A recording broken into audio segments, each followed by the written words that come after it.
Following President-elect Trump's victory, multiple tech executives congratulated him, including Meta CEO Mark Zuckerberg and Amazon Executive Chairman Jeff Bezos. But what will a Trump presidency mean for these major tech firms?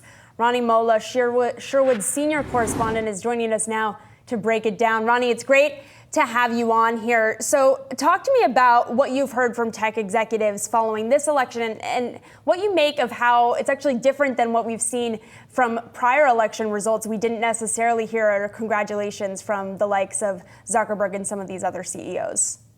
Yeah, it's definitely a different situation this time around. Back in 2016, tech CEOs were sometimes openly combative. They, or at least more ambivalent than they are this time around. This time, they're all sending their congratulations on Trump's decisive victory. It's kind of like ChatGPT they all prompted ChatGPT for the same response to publicly and then privately talk to Trump. And I think that has to do with just knowing a lot more this time around, knowing what happened during his first presidency, knowing that he could hold a grudge, that he can be very vindictive. This time you see them just sort of getting out in front of it, being much more pragmatic and saying, how can we at least not upset Trump and maybe get on his good side? Ronnie, I'm curious from your reporting, what do you think a second Trump term, what does that mean for some of these Mag 7 names? I mean, it's so uncertain. There's some things that are clear. For Tesla, you have Elon Musk, who has put his billions and his platform behind helping Trump get elected this time. He was one of the biggest donors. He and Tesla and his companies stand to gain a lot from this.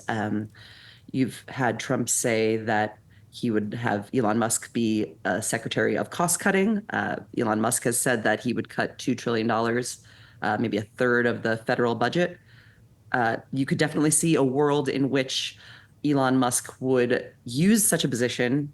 There's a lot of ifs here. If this actually happens, if they do what they say, but where he could use such a position to cut regulations that are stifling his own companies. You have his SpaceX, shooting rockets into outer space, and you have Tesla hoping to have autonomous cars, but running into a lot of regulation on a state level that is keeping that from, going through, from being legal. So you could see him cutting in that sort of direction.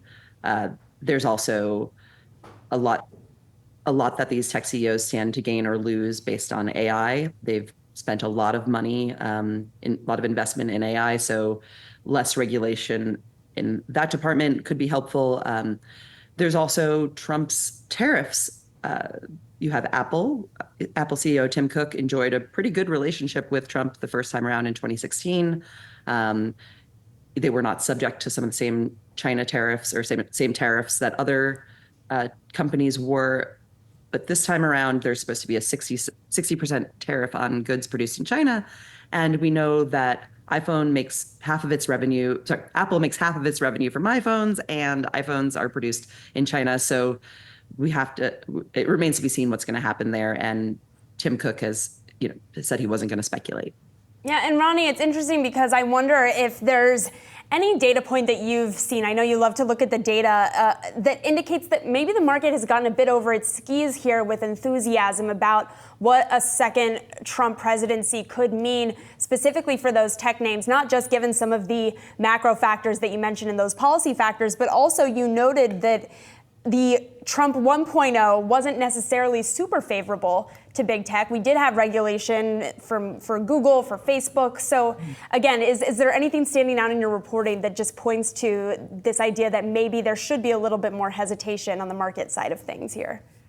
I mean, so far it looks like these companies, overall the stock market is doing really well. Investors seem to be assuming there's going to be less regulation. And as you said, we really don't know. It wasn't as if the first Trump administration didn't have regulation. We just really don't know. I would say overall, stocks doing really well. Tesla doing very, very well. You saw it just surpass $1 trillion. I think we just have to see what actually happens when Trump gets into office.